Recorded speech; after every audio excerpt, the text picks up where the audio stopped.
Hallelujah.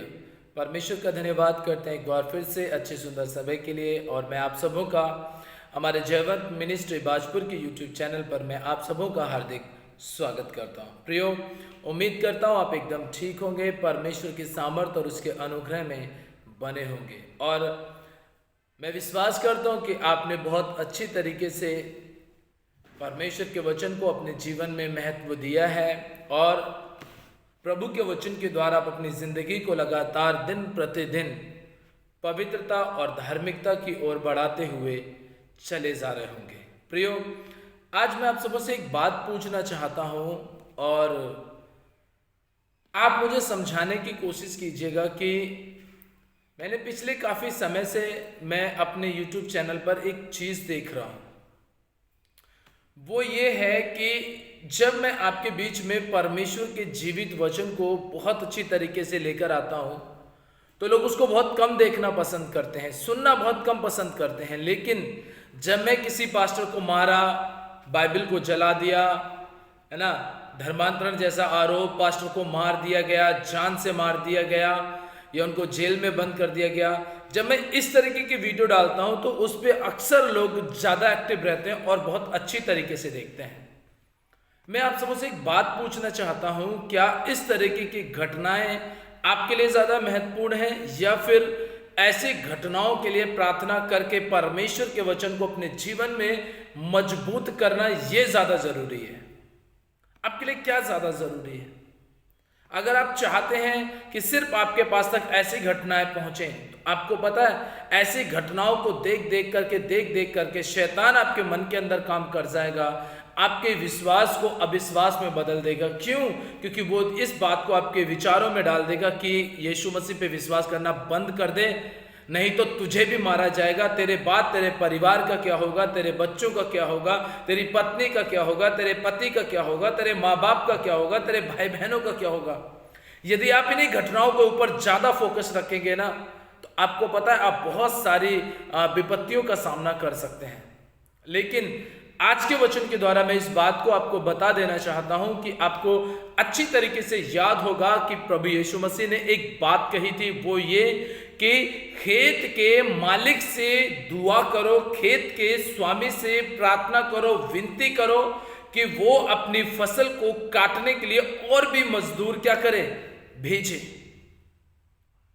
आज जब आपको पता चलता है, आपके आस पड़ोस में पता चलता है या फिर किसी भी सोशल मीडिया के माध्यम से आपको यह पता चलता है कि एक प्रभु के सेवक को मार दिया गया है या उसे जेल में बंद कर दिया गया है, तो क्या आपका फर्ज नहीं बनता है कि आप उस फसल के लिए जिसको छोड़कर के मजदूर दुख उठा रहा है जेल के अंदर, तो क्या उस फसल के लिए आपकी जिम्मेदारी नहीं बनती है कि आप उसकी देखभाल करें, आप उसे पूरी तरीके से सींचें, आप उसे पूरी तरीके से परमेश्वर के वचन और परमेश्वर के जीवित जल और रोटी के द्वारा आप उस खेत का, उस फसल का, जिसका चरवाहा, जिसका काटने वाला मजदूर इस समय जेल के अंदर बंद है, तो क्या आपका फर्ज नहीं बनता है कि आप उसको परमेश्वर के वचन के द्वारा पालन पोषण करें? लेकिन कुछ लोग ऐसे इस तरीके से बैठे हुए हैं कि वो इंतजार करते हैं कि कोई पास्टर जेल के अंदर जाए और उसकी कलीसिया में जाकर के हम प्रचार करें ताकि 100 से 200 लोग मेरी कलीसिया में हो जाएं। मैं समझता हूं बहुत ही निंदनीय ये घटनाएं होती हैं, बहुत सारे ये अपराध होते हैं जो परमेश्वर भी बर्दाश्त नहीं करता है। अब आप ये सोच रहे होंगे कि अभी मैंने कहा था कि हम उसको सींचने का काम करें। बिल्कुल सही बात है, हम उस कलीसिया को जिसका चरवाहा जेल के अंदर, हम उसे सींचने की कोशिश करें, ना कि अपने चर्च में ला करके उनको पूरी तरीके से अपनी कलीसिया का मेंबर बनाने की कोशिश करें। आप उनके घरों में जाइए, विजिट कीजिए कि आइए हम मिलकर के दुआ करें कि परमेश्वर का मजदूर जिसने अपनी फसल को काटने के लिए भेजा था वो आज जेल के अंदर है, तो आइए हम मिलकर के अपने मजदूर भाई के लिए दुआ करें कि प्रभु उसे जेल से निकाले ताकि वो खुद आकर के अपनी खेती बाड़ी, अपनी फसल के देखभाल कर सके। अगर आप इन्हीं सारी चीजों में उलझ करके रह जाएंगे, बंद करके रह जाएंगे ना, तो आपकी जिंदगी यहीं खत्म हो जाएगी और आप सोच रहे होंगे कि मैं स्वर्ग चला जाऊंगा, तो बिल्कुल दिमाग से यह बात निकाल दीजिए।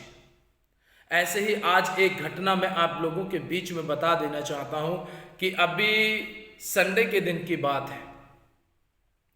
गाजीपुर में एक प्रभु के सेवक हैं जो वहाँ पर मिनिस्ट्री कर रहे थे और वहाँ पर पंडाल लगा करके पूरा टेंट लगा करके प्रार्थना कर रहे थे। तो वहाँ पर क्या किया गया, वहाँ पर कुछ विरोधियों ने आस पड़ोस के कुछ लोगों ने मिलकर के सूचना दी और बजरंग दल के कार्यकर्ता वहाँ पर पहुँचे। उन्होंने विरोध प्रदर्शन किया, पुलिस को बुलाया गया और जबकि प्रार्थना सभा बड़े शांतिपूर्वक चल रही थी, शांतिपूर्वक प्रार्थना चलते हुए कुछ असामाजिक तत्व के लोगों ने वहां पर विरोध प्रदर्शन किया। मतलब शांति को अशांति में बदलने के काम दूसरे लोगों ने किया और पुलिस आई और प्रभु के सेवक को पकड़ करके लेकर के चली गई। उनको पकड़ के लेकर के जाने का मतलब क्या बनता है, मुझे यह समझ में नहीं आता है। जबकि वो शांतिपूर्वक प्रार्थना सभा चला रहे थे, अशांति फैलाने वाले तो बाहर से आए थे, तो उनके खिलाफ में मुकदमा दर्ज होना चाहिए था, ना कि प्रभु के सेवक को पकड़ के ले जाकर के जेल में बंद करना चाहिए था। उनके खिलाफ में ये कार्यवाही होनी चाहिए, लेकिन ऐसा हुआ नहीं है। प्रियो, ये घटनाएं प्रतिदिन हमारे बीच में होती चली जा रही हैं। एक छोटे सा वीडियो क्लिप, आप इस वीडियो क्लिप को देखिए और यहाँ पर कुछ असामाजिक तत्व के लोग आए जिन्होंने विरोध प्रदर्शन किया। प्रभु के सेवक को वहाँ पर प्रताड़नाएं भी दी गई, उनको नुकसान पहुँचाने की कोशिश भी की गई, लेकिन पुलिस आई और पुलिस वहाँ पर जो दंगाई थे, जो विरोध करने वाले थे, उनको तो कुछ नहीं कहा, लेकिन जो शांतिपूर्वक प्रार्थना सभा चला रहे थे उन्हें पुलिस पकड़ करके लेकर के चली गई। इस वीडियो को देखिए, उसके बाद मैं दोबारा से इसी संदेश पर आऊँगा और आप सबों के बीच में मैं परमेश्वर के वचन से कुछ बातें शेयर करूँगा।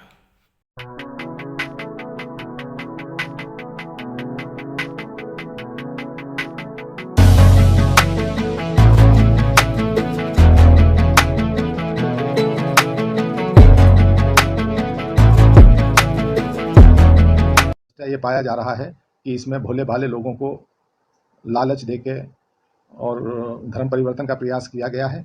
इसमें जांच के बाद जो भी लोग दोषी पाए जाएंगे उन सब की। हालेलुया। प्रियो, सच में आपने देखा होगा कि एक प्रभु के सेवक, वहाँ पर सिर्फ एक ही पास्टर नहीं थे, बल्कि और भी 2-3 पास्टर थे जो उनके साथ संगति कर रहे थे। पूरी कलीसिया बैठी हुई थी।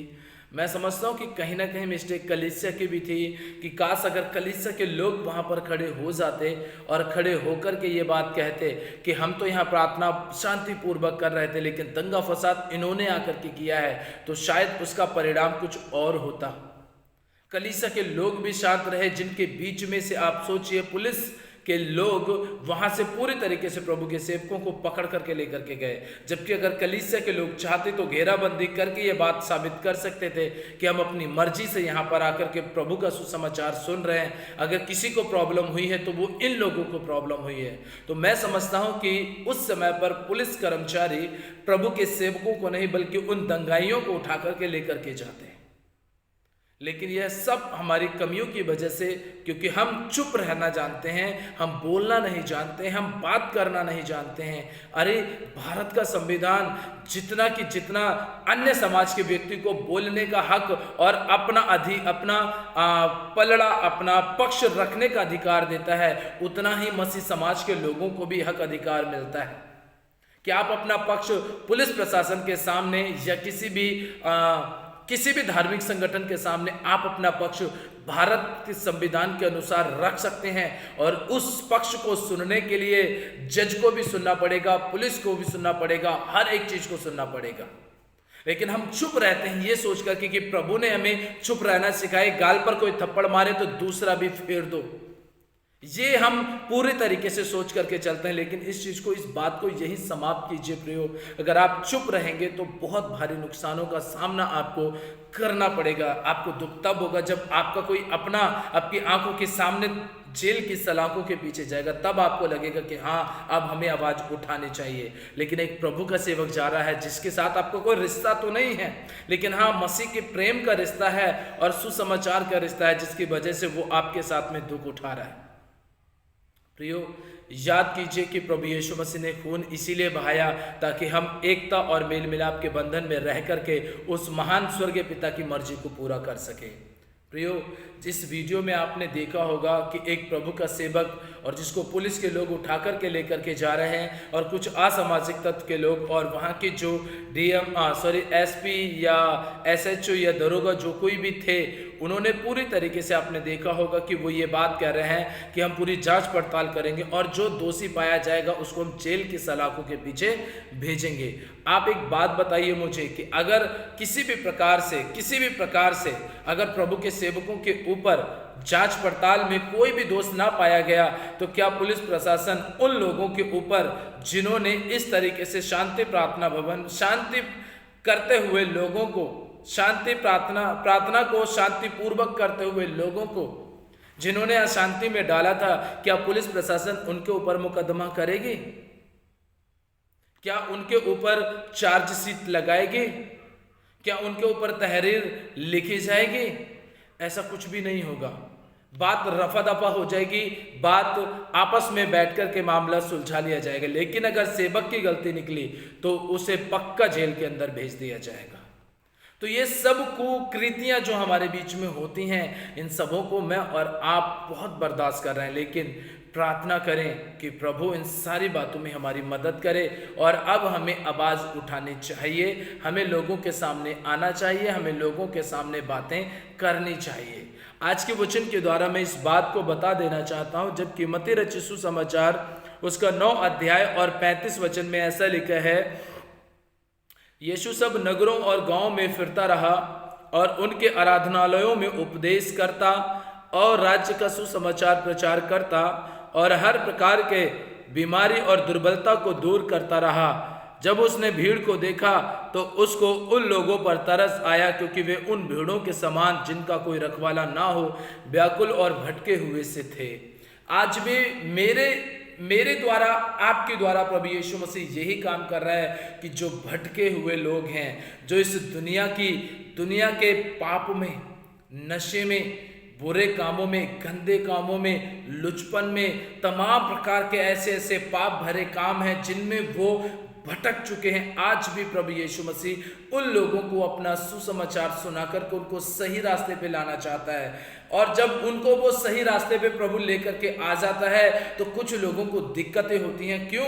क्योंकि उनके जो व्यापार है, उनका जो काम है, जो उनका जो अड्डा है वो बंद होने लगता है। क्यों बंद होने लगता है? क्योंकि एक व्यक्ति वो एक बोतल शराब बेचता है, ठीक है, एक बोतल शराब खरीदता है, तो जिससे वो खरीद रहा है उसको 700-800 रुपए का फायदा हो रहा है, तो वो बंद हो गई, 800 रुपए गए, एक दिन की दिहाड़ी गई उसकी।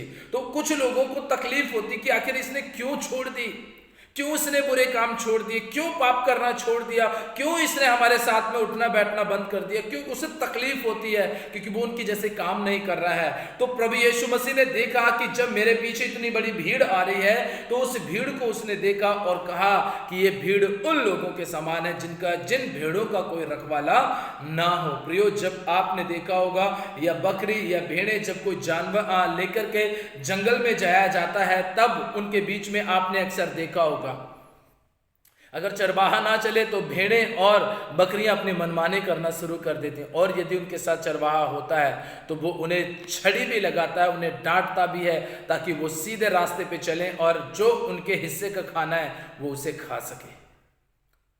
ऐसे ही प्रियो कुछ लोग हैं जिन्हें प्रॉब्लम होती है।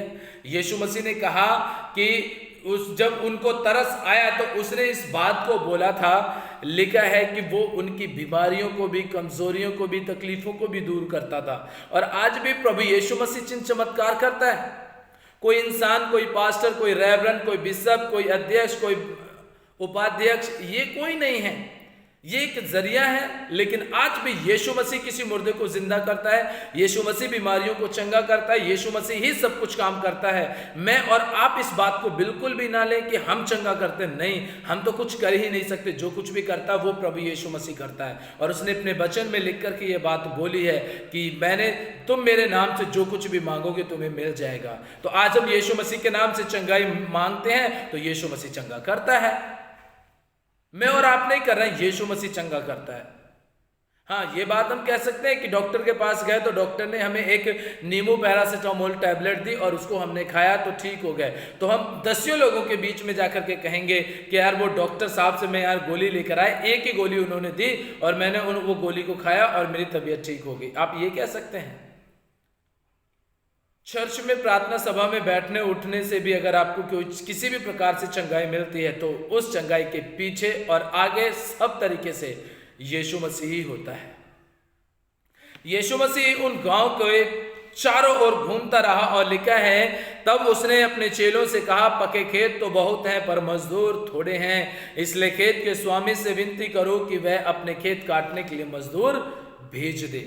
आज प्रभु के सेवक लोग जो मजदूरी का काम कर रहे हैं और हमें मजदूरी हमें जानते हैं कि प्रभु यीशु मसीह देता है।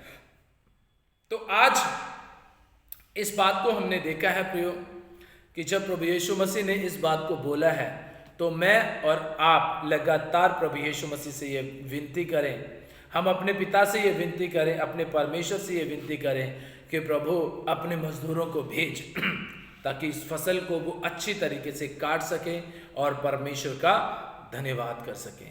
प्रियो, मैं आप सबों से हाथ जोड़ के ये विनती करना चाहूँगा कि अगर ऐसी न्यूज़ आपको मिले या ना मिले, लेकिन फिर भी आप हमारे संदेश को जो परमेश्वर के वचन के द्वारा है उसे आप सुनते रहिए और दूसरों तक शेयर करते रहिए ताकि ऐसी घटना बंद हो जाए, हमें न्यूज़ दिखाना ही ना पड़े, हमें लोगों के बारे में बताना ही ना पड़े।